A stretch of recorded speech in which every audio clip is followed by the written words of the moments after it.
Welcome to the New Horizons small group for this, the 23rd of August. We are spending the quarter looking at the books of Joshua, Judges, and Ruth. We have finished Joshua and Judges. Today we will start one of two sessions on the book of Ruth. We're using the Explore the Bible curriculum. This is session number 12, and we're in Ruth chapter 1 and chapter 2. So Explore the Bible curriculum, the books of Joshua, Judges, and Ruth. This is session number 12, and it's Ruth chapter 1 and chapter 2. The title of the session is Faithfulness. Since this is the first of two sessions on the book of Ruth, let's start by talking about what we know about the book of Ruth. Well, to begin with, we know that Ruth, like Joshua and Judges, serve as a hinge or a bridge between the generation that came out of Egyptian captivity and the beginning of the monarchy in Israel. So it covers a space of several hundred years. When we get to 1 Samuel, we get to the last judge, which is Samuel, and then we get into the monarchy. So Judges, Joshua, Ruth serve as a bridge between Egyptian captivity and monarchy in Israel. Now, who wrote the book of Ruth? Oh, we don't know. Author's not named in the book. Even tradition, as far as I know of, does not name anybody to be the author of Ruth. Likewise, when it was written, the date, we don't know. Now, we know that the book of Judges covers a period from about 1350 BC to 1050 BC, and it was probably written towards the end of that period, so 1050 BC. The likelihood is Ruth was written somewhere in the same time frame. The book of Ruth takes place in Bethlehem, and then slightly in the country of Moab, and then by the time we get to the middle part of chapter 1, we're back in Bethlehem again. We know that the book addresses many themes, but we also know that the book of Ruth does not mention God. Does not mention God having an action in it. Now, God is mentioned. Both Elohim, meaning just God, and Yahweh, meaning the covenant God, both are mentioned by name, but in the book of Ruth, we do not see any place where God actively takes part, unlike the book of Joshua or the book of Judges. So as we get started, here's a question for thought. Have you ever been in a situation where to you there did not seem to be a way forward? Maybe it was the loss of a job. Where do I go now? Where do I find a new job? Maybe it was the death of a loved one. What's next? Maybe it could be anything. But have you ever faced a situation where it did not look like there was any way out of it? You were stuck. Well, that's kind of the situation that we find Naomi and Ruth in the book of Ruth. As the book starts, Naomi and her husband Elimelech leave Bethlehem because of a famine and travel to the country of Moab. Well, Moab is across the Dead Sea from Bethlehem. So it's on the eastern side of the Dead Sea. And as you cross over the Dead Sea, you come into a foreign country of Moab. And Elimelech and Naomi had two sons, and they were evidently adult children. Because when they got to Moab, those two sons ended up marrying Moabite women. Sounds good so far. They've escaped the famine. The sons have found wives. Things are going pretty good. Then circumstances change. Elimelech dies. Then each of the two sons die. And it leaves three women as widows. And if you'll remember, in this time frame, a woman alone did not have many rights and really not much in the way of protection. So now we have three widows And the question is, what do we do? What's the way forward? As we get to the end of chapter 1, around verse 8, 9, 10 in chapter 1, we find that Naomi has found that there is food again in Bethlehem. This is where they came from. So she determines that she's going to return to her hometown. There she will have people that she knows.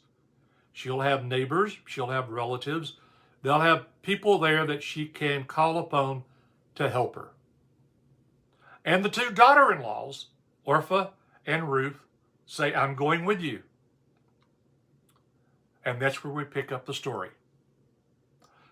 So we're beginning in Ruth chapter 1, looking at verses 11 through 15. I'll read from the NIV version first, and then we'll go over to the Holman version to talk about it. So here's chapter 1 of Ruth, beginning at verse 11 and running through verse 15. But Naomi said, remember, the two daughter-in-laws have said, we're going back to Bethlehem with you. We're all three widows. We're going back to your hometown. Verse 11, but Naomi said, return home, my daughters. Why would you come with me? Am I going to have any more sons who could become your husbands? Return home, my daughters. I am too old to have another husband.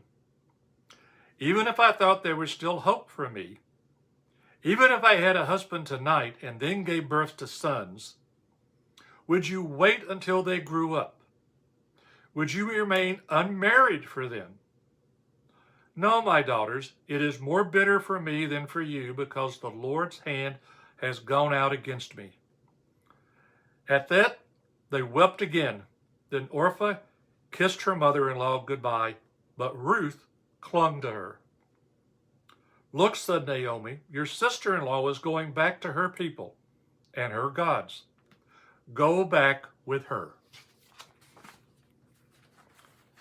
In the Holman, verse 11 says the following.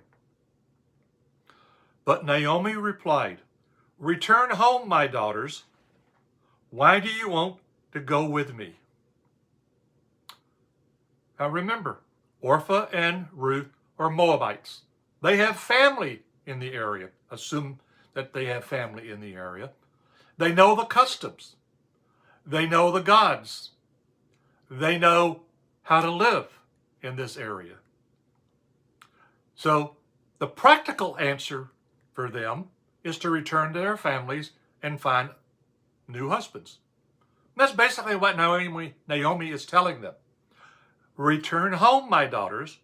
Why do you want to go with me? I'm going to a country that is foreign to you. I'm going to a country where the God is foreign to you. Why do you want to go with me? Go back home. Am I able to have more sons who could become your husbands? Return home, my daughters. Go on, for I am too old to have another husband. Now, custom back then was that if a man died and left a widow, then a close relative could marry the widow and then produce offspring to keep the dead man's line intact. And this may be what they were talking about. So Naomi says, I am too old to find a husband. And even if I thought there was still hope for me, would you be willing to wait for them to grow up? So if she had a husband and immediately had two sons, 9-10 months later, and then you'd have to wait for them to grow up, Orpah and Ruth would be old by that time. So would you wait for them to grow up? That's really not a practical solution. Would you restrain yourselves from remarrying? No, my daughters, my life is much too bitter for you to share because the Lord's hand has turned against me. The wording here is very emphatic. Naomi is looking at it from a practical point of view, and she's emphatically telling her two daughter-in-laws who she feels some responsibility to, you need to return to your families because I cannot be responsible for you when we get back to Bethlehem. I cannot find you a husband. Now, look at verse 14. Remember, she's been trying to get them to go home, and they've said no. Now, in verse 14, it says, again they wept loudly, and Orpah kissed her mother-in-law, but Ruth clung to her. Orpah finally accepts that from a practical standpoint, she needs to go back to her family. But Ruth says no. Again, Ruth clung to Naomi. The word that's translated here is clung. Think of it as being submitted to somebody, clinging to them, fastened very closely to them. Think of duct taping yourself to them. That idea. They are so close, they could almost become one person.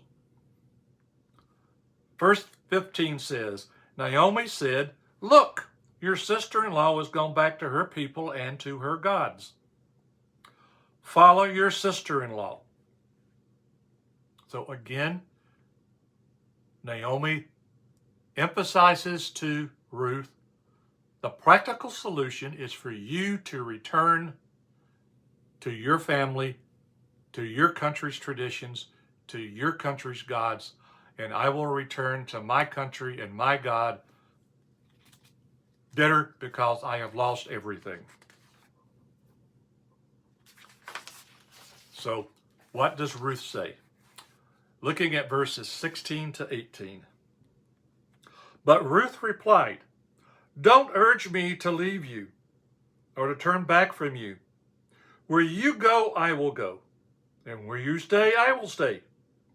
Your people will be my people, and your God my God.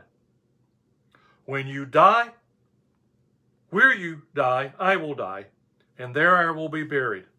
May the Lord deal with me, be it ever so severely.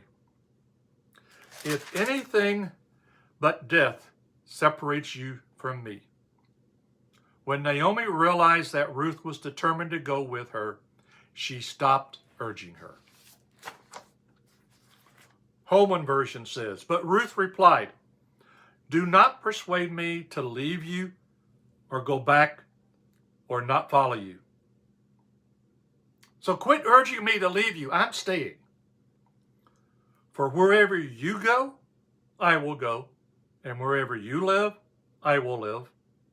Your people will be my people, and your God will be my God. Now, Ruth's speech can kind of be divided up into three sections. Notice her first statement to Naomi. Don't persuade me to leave you or go back and not follow you. Orpah has gone. It's just Ruth and Naomi. Ruth is going to stay with Naomi. I'm not leaving. Quit telling me to leave. I'm going to stay with you. I have a responsibility, a commitment to you. I'm not leaving. In section 2, she continues that with a 3-part statement of loyalty. Notice, wherever you go, I will go. Wherever you live, I will live. Your people will be my people. Your God will be my God. Everything about you and your country, I will adopt. And notice that when we get into one of the later verses, it says, may the Lord deal with me. Well, the word God here that's used in verse 16 is the word Elohim, which basically means God. But the word can be used for other gods too. So the gods of Moab would be Elohim as a god. But when we get over to verse 18 and Ruth makes her final declaration, she uses the word Yahweh, or the covenant God of Israel. So she's changing from the God of her people to the God of Naomi. Verse 17, Where you die, I will die, and there I will be buried. May the Lord," notice the change, this is not God, this is the Lord, this is Yahweh. "May the Lord do this to me, and even more, if anything but death separates me from you." So in other words, I call upon the covenant God of Israel to punish me if in fact I leave you for any reason. I am not leaving. Verse 18, when Naomi saw that Ruth was determined to go with her, she stopped trying to persuade her. Okay? Ruth's words finally convinced Naomi, this girl is going with me and nothing I can say can change her mind. So let's go home. So beginning of chapter 2, verses 1 to 4, we find that Naomi and Ruth have returned to Bethlehem and have set up housekeeping there. And there's our two widows. They have no man to take care of them, which would have been the normality back then. So the answer is a way to maintain the household is for Ruth to go out and glean in the fields. Now, what does it mean to glean in the fields? Well, this was evidently harvest time, so it's probably springtime in Israel. And when the fields are ready to be gleaned, when the wheat is ready to be harvested, the Old Testament law says that as you glean, some of the wheat will fall to the ground and you're not to pick it up. You're to leave it for the poor who can come along behind and pick it up, and they can work for their living, but they can also provide a living from the leftover wheat or barley or whatever grain it is that they're harvesting as they drop it as they are going through the field. So you go through the field one time, anything that's left over, any other person can come with the owner's permission and glean and pick up the leftovers. So in verses 1 to 4 of chapter 2, that's what happens. Ruth goes out to glean in a field. Let's look at verses 5 to 12. Stay with me here. She's gone out to the field to glean. Now the owner of the field shows up. And the owner of the field is a man named Boaz. Now Boaz is actually a relative of Ruth's father-in-law, Elimelech. Now she doesn't know this, and Naomi doesn't know that this is where she's going to glean, but the field she's gleaning in actually belongs to a relative. So here's Boaz's question starting at verse 5. He's gone to the field. He sees this strange woman, this woman he doesn't know from the village, gleaning in the field. So he goes up to his overseer and asks the question. Boaz asked the foreman of his harvesters, "Whose young woman is that?" Now remember, back then, women were known by the man in the household. So the question, whose young woman in this, is simply saying, who's her father, or who's her fiancé, or who's the man responsible for her? That's the question that Boaz is asking. Who is this? Who does this woman belong to? Verse 6. The foreman replied, "She is the Moabitess who came back from Moab with Naomi. She said, 'Please let me glean and gather among the sheaves behind the harvesters.' She went into the field and worked steadily from morning till now, except for a short rest in the shelter." So Boaz said to Ruth, "My daughter, listen to me. Don't go and glean in another field, and don't go away from here. Stay here with my servant girls. Watch the field where the men are harvesting, and follow along after the girls. I have told the men not to touch you, and whenever you are thirsty, go and get a drink from the water jars the men have filled." At this she bowed down with her face to the ground. She exclaimed, "Why have I found such favor in your eyes, that you notice me, a foreigner?" Boaz replied, "I've been told all about what you have done for your mother-in-law since the death of your husband, how you left your father and mother and your homeland and came to live with a people you did not know. May the Lord repay you for what you have done. May you be richly rewarded by the Lord, the God of Israel, under whose wings you have come to take refuge. Verse 5 in the Holman version. Boaz asked his servant, "Who is in charge of the harvesters? Whose young woman is this?"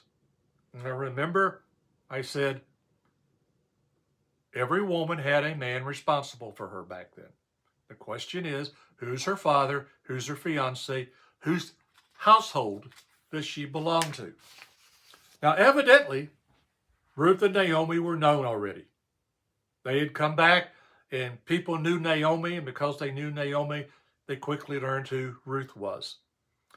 So verse 6 says, the servant answered, "She is the young Moabite woman who returned with Naomi from the land of Moab." He doesn't give a name, but he identifies her with Naomi. So she's known to be Naomi's daughter-in-law. She asked, "Will you let me gather fallen grain among the bundles behind the harvesters?" She came and has remained from early morning until now, except that she rested a little in the shelter. Her work ethic caught the eye of Boaz.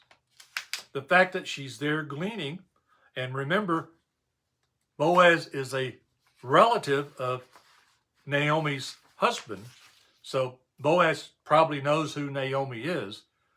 Now he knows that this young woman is in Naomi's household, and she's been working really hard to take care of her mother-in-law. So notice his reply to Ruth. Then Boaz said to Ruth, "Listen, my daughter." Now, important here, back then a woman would not have started a conversation with a man. So the fact that Boaz starts the conversation is culturally the norm. And the fact that he says, "Listen, my daughter," probably indicates that there is an age difference between Boaz and Naomi. Or it should be Boaz and Ruth.